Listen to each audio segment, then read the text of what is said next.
Welcome to my video on unraveling the enigma of conspiracy theories. And the reason I'm creating this video is I ended up using a rideshare a couple of times last week, and two of my drivers ended up going into this whole tirade on conspiracy theories. Theories that I haven't heard previously. And it just got me wondering, is this more indicative of society at large, or just, who ended up getting as rideshare drivers? But I thought because of the polarization in America currently, it would be beneficial for all of us to understand what a conspiracy theory is, what are the components, why some people might be more susceptible than others, and how to confront conspiracy theories. That's the purpose of today's video. I hope you enjoyed. Conspiracy theories have captivated human imagination for centuries. From the assassination of President John F. Kennedy to the moon landing, these speculative narratives have embedded themselves in popular culture, often raising questions about hidden agendas, cover-ups, and clandestine organizations. But what exactly is a conspiracy theory? And what are its respective components? Today we're going to shed light on these topics, their underlying characteristics, and the reason behind their widespread appeal, which I think is more important than ever because people are getting information from disparate sources more so than ever before. So many people believe that the mainstream media is biased. Some people only read social media. Some people might get all their news from a late-night talk show. So, let's start with defining what a conspiracy theory is. A conspiracy theory can be defined as a belief or explanation that attributes significant events or phenomena to the secretive actions of a small, powerful, and often malevolent group operating in the shadows. These theories typically claim that the clandestine actors are responsible for events that have been officially attributed to other causes, or to the unknown. In essence, conspiracy theories present an alternative explanation that challenges established narratives. Components of a conspiracy theory. Now let's look at the actual components of a conspiracy theory. Point number one is hidden plotters. Central to any conspiracy theory is the presence of a shadowy group of individuals who are believed to be orchestrating the events in question. These plotters are often portrayed as cunning and powerful, manipulating events from behind the scenes. Second is secrecy and cover-up. Conspiracy theories often allege a cover-up or suppression of information by governments, corporations, the media, or other authorities. This element adds an aura of mystery, as believers contend that the truth is deliberately being concealed. Number 3. Ambiguous evidence. Conspiracy theories thrive on selective, incomplete, or ambiguous evidence. Proponents of these theories often rely on anecdotal accounts, out-of-context information, or apparent inconsistencies to support their claims. Number 4. Complexity and elaboration. Conspiracy theories tend to be complex and highly elaborate, weaving together disparate pieces of information to create a compelling narrative. The more intricate the theory, the more convincing it might seem to some. Number 5. Paranoia and distrust. A key psychological component of conspiracy theories is the cultivation of paranoia and distrust towards official explanations and institutions. Believers may view the mainstream media, government, and scientific authorities with skepticism or outright hostility. Number 6. Confirmation bias. Those who subscribe to a conspiracy theory often exhibit confirmation bias, i.e. a tendency to search for, interpret, and remember information in a way that confirms their pre-existing beliefs while ignoring or dismissing conflicting evidence. And number 7, selective perception. Individuals who embrace conspiracy theories may selectively focus on information that supports their beliefs while ignoring contrary evidence, similar to the confirmation bias, creating an echo chamber of like-minded individuals. It seems that there are some people more susceptible to conspiracy theories than others, so let's talk about those individuals. While it's not accurate to label specific personality traits or profiles that make individuals universally susceptible to conspiracy theories, research has identified certain factors that may increase an individual's vulnerability. It's important to note that susceptibility to conspiracy theories is influenced by a combination of psychological, social, and cognitive factors. Here are some factors associated with increased susceptibility to conspiracy theories. Number 1. Distrust in authorities. Individuals who have a deep-seated distrust in government, institutions, or mainstream media are more likely to entertain or embrace conspiracy theories. Number 2. cognitive biases. Various cognitive biases, such as the confirmation bias, favoring information that confirms pre-existing beliefs, illusory pattern recognition, seeing connections or patterns where none exist, or proportionality bias, i.e. believing that significant events must have significant causes, can contribute to susceptibility. Number 3, uncertainty and anxiety, which most of us are feeling nowadays. In terms of uncertainty, distress, or anxiety, people may be more inclined to turn to conspiracy theories as a way to make sense of the world or gain a sense of control. Need for uniqueness. Number 4. Some individuals have a strong need to feel unique or special, and to some degree we all do. Embracing a conspiracy theory for some can fulfill this need by making them feel like they're part of a select group with privileged knowledge. Number 5. Social identity and belonging. Being part of that group with privileged knowledge can provide a sense of belonging to a like-minded community. People who feel socially isolated or disconnected may be more susceptible to these theories. And again, with something like selective perception and confirmation bias, these people are more likely to talk to others like themselves, finding a little bit of solidarity, but at the same time, confirming that same bias and creating an echo chamber. Another common reason is just personal experiences. Negative personal experiences, such as perceived injustices or traumatic events, can contribute to the adoption of conspiracy beliefs as a way to rationalize or cope with these experiences. Number 7. Echo chambers and social media.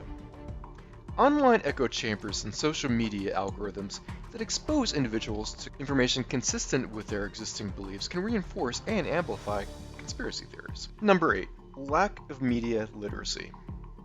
People with limited media literacy skills may struggle to distinguish credible information from misinformation or disinformation, making them more susceptible to false narratives. A perfect example would be the problem on the MSN website for Microsoft. Recently, and I'll have the information below for a video by CNN, it was talking about how the site is actually showing stories that don't really exist, that are just made up, in some cases by alt-right media. And the reason why? They got rid of their entire editorial board for MSN and their journalists, and it's all being done by AI. AI didn't know that some of these websites are coming from illegitimate sources of news. Number 9, intellectual curiosity. While curiosity is generally a positive trait, an excessive and unchecked pursuit of alternate or fringe ideas can lead to susceptibility to conspiracy theories. It's always a good idea to be curious, but watch where you get your sources. That is key. Number 10, political and ideological extremes. Individuals at the extreme ends of the political or ideological spectrum are more often prone to conspiracy theories, as these beliefs can align with their broader worldview. It's important to emphasize that the susceptibility to conspiracy theories is not exclusive to any particular personality type or set of traits, as we discussed earlier. Rather, it's an influence or combination of factors, including individual characteristics, personal experiences, and societal context. For more information on society and culture, please watch my podcast on that topic. Link also in the description below. Efforts to address susceptibility to conspiracy theories should focus on promoting critical thinking skills, media literacy, and open dialogue. Reducing misinformation and fostering a sense of belonging and trust in reputable institutions can also help mitigate susceptibility to conspiracy theories. So, what is the appeal of conspiracy theories to these individuals? Conspiracy theories, despite their own often irrational and unsupported claims, continue to persist and even gain momentum in various societies. Several factors contribute to their appeal. Probably the most powerful is the sense of empowerment. People believe in conspiracy theories because they may feel empowered by possessing secret knowledge that others are oblivious to. This can provide a sense of control and superiority to the believer. There's also a component of emotional satisfaction. Conspiracy theories can offer emotional satisfaction, providing simple and emotionally charged explanations for complex, often distressing events. Social identity is another reason. Belonging to a community of like-minded individuals who share a particular conspiracy theory can foster a strong sense of belonging and identity, which is very important, especially to those who don't have that normally in their lives. And a skepticism of authority. In an era marked by mistrust in institutions and authorities, conspiracy theories can provide a platform to challenge and question the official narratives. And the fifth major reason, and this is why corporations like Fox News exist, because of entertainment value.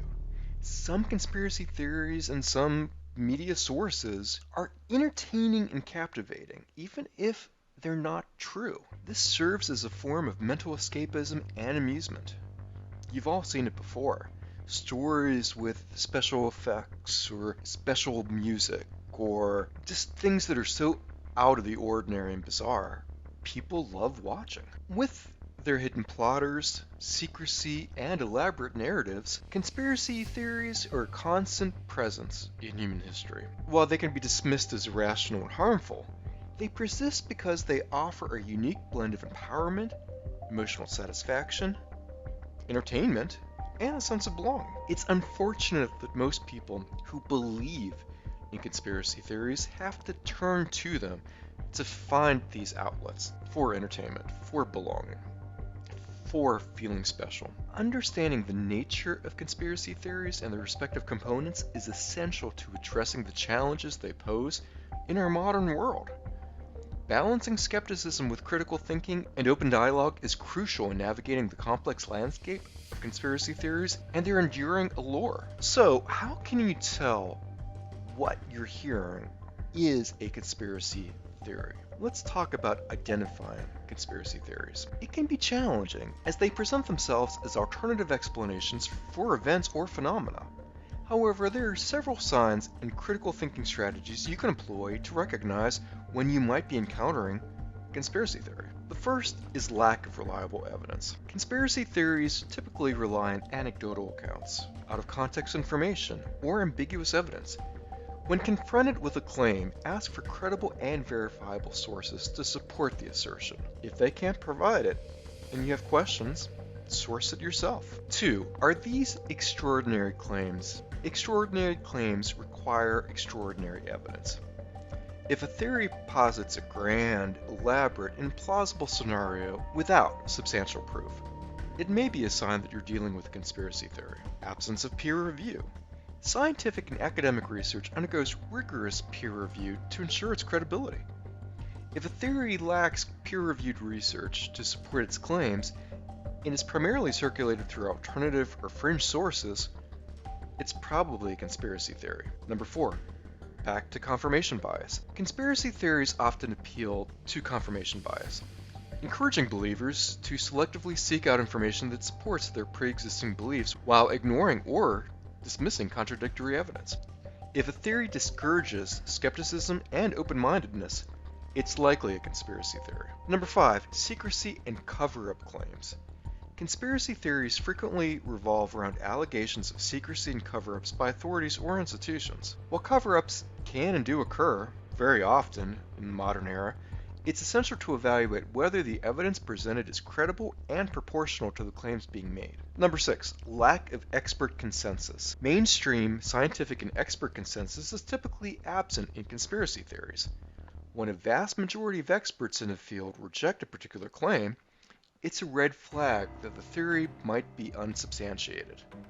So, for example, when a climate denier says that most people don't believe in climate change, or that most scientists don't believe in climate change, you know that that's an untrue statement for the very opposite reason, because most scientists, majority, believe in climate change and are telling people that. Number 7, appeals to emotion. A lot of conspiracy theories often rely on emotional appeals rather than factual evidence. They may play on anger, fear, or mistrust to draw people in. Be cautious when emotions are exploited to suggest or support a theory. These can also be ways that some people get radicalized by an idea or philosophy. Watch my video, 5 Clear Signs You're Being Radicalized by Right-Wing Extremists, next. Number 8. Inconsistent explanations. If different proponents of the same theory offer varying explanations, it might suggest a lack of coherence and reliability. Number 9, lack of critical examination. Conspiracy theories discourage or dismiss critical examination or fact-checking. They may portray skeptics as part of the conspiracy itself. A healthy theory should be open to scrutiny and testing. Number 10, ad hominem attacks. Conspiracy theories often resort to personal attacks or ad hominem arguments against those who challenge or question the theory. Instead of addressing evidence and arguments, they attack the character or motives of skeptics. It's important to approach any claim with a healthy dose of skepticism and critical thinking. The same is true of any news and news sources. Evaluate the evidence, consider the credibility of the sources, and be open to diverse perspectives. This also includes active listening and understanding of what is being portrayed or presented to you. If a theory lacks empirical support and evidence, relies on secrecy and cover-up narratives, and is characterized by a lack of consensus among experts, it's a strong indication that you may be encountering a conspiracy theory. Circular arguments, also known as circular reasoning or circular logic, can also be used in conspiracy theories, just as they can in various forms of flawed or fallacious reasoning. Circular arguments occur when a person's conclusion is essentially the same as their premise, creating a self-reinforcing and logically unsound loop. Be prepared for something like circular arguments and realize when someone is trying to do it to you. They might not themselves know what they're doing. In the context of conspiracy theories, circular reasoning can manifest in several ways. Self-fulfilling prophecies. Some conspiracy theories start with the assumption that a particular group or organization is malevolent, as we discussed earlier. The theory uses anecdotal or ambiguous evidence to quote-unquote prove the theory, thus reinforcing the initial assumption. This creates a circular argument where the theory's premise and conclusion are one and the same. Question everything mentality. While skepticism is essential in the modern world, some conspiracy theorists take it to extreme by adopting a question everything stance. They may argue that any skepticism of their theory is evidence of a cover-up or a conspiracy itself, thereby creating a circular argument where their theory is considered immune to scrutiny. No theory is immune to scrutiny. Remember that. Also, with many circular arguments, rejecting official explanations is very common. In many cases, conspiracy theories reject official explanations and label them as part of the conspiracy itself. This rejection can lead to a circular argument where the mere act of an official statement is taken as proof of a cover-up. Demonizing critics.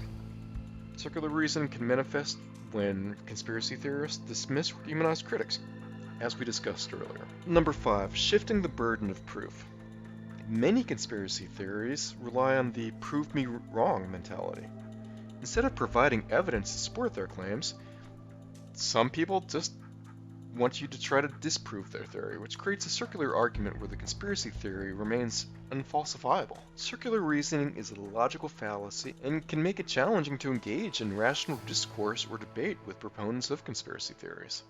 It's essential to recognize when circular arguments are being used and try, if you can, to encourage evidence-based, open-minded discussions in an attempt to address and evaluate claims objectively. The next logical question is how one should counter conspiracy theories. But maybe even more important is should they? Should you counter someone who believes in something so off the wall that you absolutely know it to be false? Is it worth your time or attention to try to disprove someone else? If you can do so with an individual who is willing to listen, actively listen, who is willing to understand and open themselves up to the idea that what they're saying might be wrong in a safe, civil discourse, by all means. If that's not the case, if someone is yelling or screaming or possibly getting verbally or physically violent, you're not really helping yourself out any by even talking about countering conspiracy theories with this individual. But if you're able to do the former and the person is able to actually listen to you and hear your side of an argument, here are some ways to counter conspiracy theories. Again, keep in mind though they can be challenging, and often many people who have these beliefs, such as a lot of QAnon conspiracy theorists, hold deeply entrenched beliefs. It's part of their personality almost. It's how they see themselves. So, on to the list. Listening actively and empathetically to the concerns and beliefs of individuals who embrace conspiracy theories. This can help build trust and open lines of communication. Provide credible information. Share credible and well-sourced information that contradicts any conspiracy theory. Use reputable sources and facts to present a counter-narrative. 3. Educate on critical thinking. Teach critical thinking skills, such as assessing the reliability of sources, evaluating evidence, and distinguishing fact from fiction. Encourage individuals to think critically about the information they encounter. Number 4, engage in constructive dialogue. Engage in open, respectful, and constructive dialogue. Avoid confrontational or combative approaches, as they can lead to defensiveness and entrenchment in the conspiracy theory. Number 5, address emotional needs. Recognize and address the emotional factors that may be driving the belief in conspiracy theory. People might be seeking a sense of security, belonging, or empowerment. Provide emotional support and alternative sources for fulfillment. Number 6, frame information positively. Present information in a positive and constructive manner. Emphasize the value of scientific inquiry, community collaboration, and responsible citizenship. It's a shame that more people aren't taught those things, or at least put them into practice. Number 7, use social influences. Leverage the influence of a trusted friend, family member, or community leader to help dispel conspiracy theories. Social connections can play a significant role in changing beliefs. Number 8, highlight the harm. Explain the potential real-world harm that can result from belief in a particular conspiracy theory or theories, such as misinformation, social division, and the undermining of trust in institutions, or society and culture generally speaking. Some of these conspiracy theories might lead people to be more racist, or to be xenophobic, or misanthropic, or various things that can be very bad for society. When people understand the harm, assuming that they're not one who's trying to actually agitate or initiate harm like that, might be a good way of getting the person to understand complications and consequences of believing a particular theory over another, or believing a theory over truth, or believing a theory over fact. Number 9, encourage media literacy. And I have a whole video on fake news. Please watch that also. It's an important addendum and complement to this video. The link will also be in the description below. The idea of promoting media literacy and digital literacy skills to help people discern reliable information from misinformation or from disinformation. Teach how to spot common tactics used in conspiracy theories like we've already discussed. Number 10, be patient and persistent.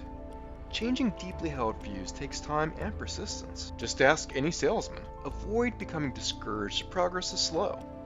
Continue to engage in meaningful conversations and provide information. Number 11, fact-checking resources. Share fact-checking resources and tools that help individuals independently verify the accuracy of information they encounter. And last but not least, number 12, encourage critical self-reflection. Encouraging individuals to reflect on their own beliefs and the sources of their information is valuable. We all should be doing that anyway. Ask the individual who believes in the conspiracy theory to consider their own cognitive biases and the potential influence of social media echo chambers. It's important to note that not all attempts to counter conspiracy theories will be successful, of course, and many individuals may be extremely resistant to change, and may even be angry at you for trying to go and counter them. In such cases, focus on promoting critical thinking and media literacy more broadly in society to prevent the further spread of conspiracy theories. Remember, we all need to be a little bit more patient and empathetic of each other. We have to respect each other, and we have to respect dialogue and conversation. Those things are essential when addressing conspiracy theories. The goal is not to win an argument, but to foster understanding, encourage rational thinking, and promote a more informed and resilient society. I hope you found this video to be helpful, Like I said, there are some compendium videos that I will suggest in the description that will help you understand these topics more. If you enjoyed these, please subscribe, turn on notifications, and like, both on Facebook and on YouTube. This video is an installment on my videos on society and culture. Watch those next. Thank you for watching.